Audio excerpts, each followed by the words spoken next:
Okay, we're here with another edition of Love Bucket, and again this Friday we've got the Greater Love Outreach Ministries, which deals with domestic violence. It's a vision actually that started from the church here locally in Milledgeville, and I'm actually going to turn to Miranda Hayes, which is over here. And Miranda, if you'll kind of just explain what the ministry means to you, what was the vision behind it, what support you lend to those that need it, be more specific about what it is y'all do. I know you got a conference going on right now, maybe when the next conference is going to take place, all that stuff. If you had a chance to really tell folks, about it, go ahead and do that. And then also, how they can get a hold of you, people that are listening and say, hey, you know what, I know someone that was in a domestic violence situation, I want to donate money or help or participate, or tell us a little bit more about it.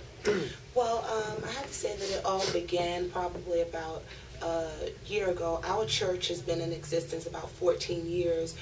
We started out as the Body of Christ Deliverance Church, but as the Lord led my pastor, which happens to be my father, and my mom, which is here, to change the name of the church to Greater Love Outreach, because we realized that there was such a need in the community, and that the church always has such great influence on the community, and what better tool we can use than to come together as a group of people that have walked through some of these issues that touch so many lives in the community, from domestic violence to teenage pregnancy. I was a single mother myself, still am a single mother. We have a single mother support group there that just helps these women. And this year, our focus for the women's conference that we're giving this year, we have one annually around about the same time, around the last of April or the first week of May. And this year's focus, we're dealing with domestic violence. That's one of the underlying issues that we're dealing with. And right here in Milledgeville, we have had a number of suicide homicides. And this is a subject, issue that needs to be addressed. So many times we keep things in, especially as women. We don't know who we can turn to. We don't know who we can trust. We don't know who we can talk to. But that's why our church has come together to stand against domestic violence, because we want the community to know that we do have ears to hear their cries, and we're concerned about what's going on with them. And if they don't feel that they have any place safe to go, that they can come to the church and we can work with them and try to give them the help that they need. Now, Beulah, what kind of, in addition to what she said, what are some of the things that you think about when you think about this particular ministry? I think about what I went through when I was a child. How my dad used to beat my mom all the time, and I know it's still happening here. And we didn't know who to tell. We didn't have nobody we could talk to. And I believe that we can make a difference here. I believe if the women know that they had a place that they could come and they could share the thing and they can talk to us about it, they can get some help. Not only that, with our conference that's going on this week here, the women, they're coming, they're sharing their stories with us, they're letting us know. And like on Saturday, we have a closed door, just women only. And that's when we become broken, when we open up and we let it out.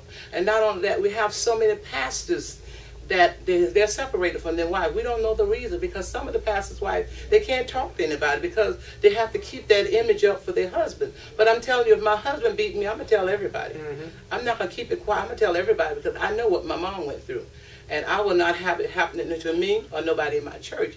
And there was this couple in my church, and this man, he used to beat this woman. He used to beat her where he bruised under her clothes. We didn't see that, but one day I saw some marks on her arm. And I asked her, I said, did he hit you? She said, yeah, but it was my fault. I said, let me tell you something. You tell him. I said, if he hits you again, if I see any marks on you again, I will call the police myself. So what they did, they left my church because she didn't want him to go to jail. And I'm telling you, I'm standing up against it because I went through when I was a child, and I'm not going to let no other woman go through it. And not only that, we reach out to the elderly too.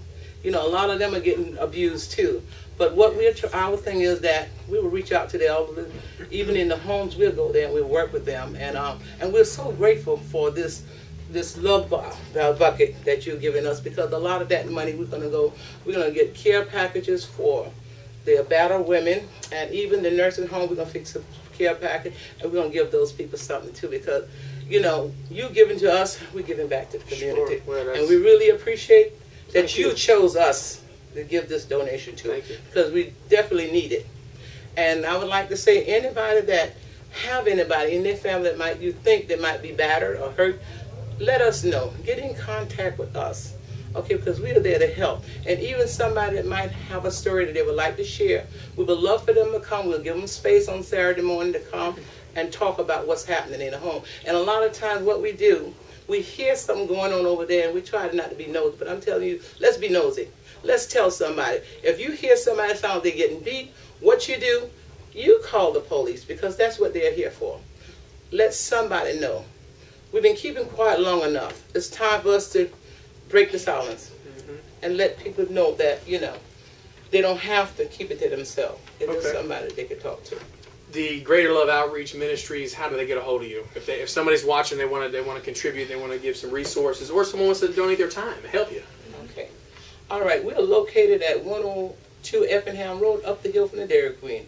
Not only that, we can be reached at 478-387-0726.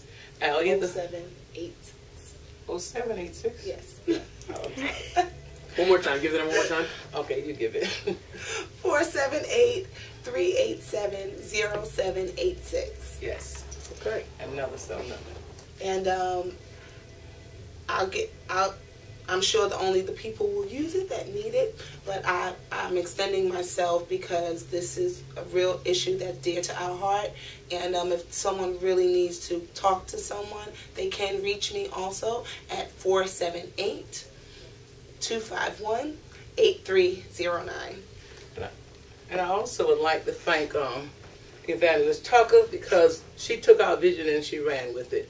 She was the one that gave out the letters for the donation, and you know, we're so glad that she gave one to Louie, all right, because I'm telling you, it's a great blessing to us, and we just thank her, because it take all of us to get this to work, okay? So I'm just so grateful that she took the leadership, just going around to all the different charity businesses and letting them know what was going on, because if she wouldn't have stopped by here, you never would have known, right? We never would have known. And I just want to thank her.